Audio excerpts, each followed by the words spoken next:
Si dating presidential spokesperson Panelo naman umalma sa rekomendasyon ng NBI na kasuhan na si VP Sara. Brigada Sheila Matibag, ibrigada mo. Brigada Live Report. Pinababalik sa law school ni former presidential spokesperson Salvador Panelo si National Bureau of Investigation o NBI Director Jaime Santiago kasunod ng rekomendasyon ng ahensya na kasuhan na si Vice President Sara Duterte.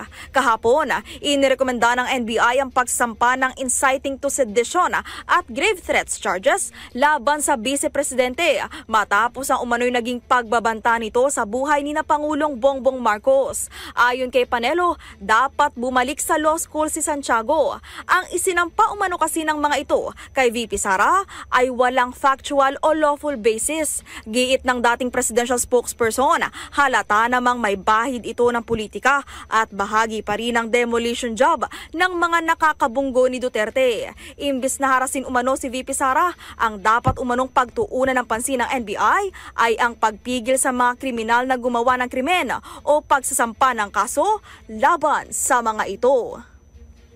In the heart of changing lives, ito si Brigada Sheila Matibag ng 105.1 Brigada News FM Manila, The Music and News Authority. Ang bahaging ito ay hatid sa atin ng Maxan Mangosteen Santon Coffee. Max Healthy, Max Sarap.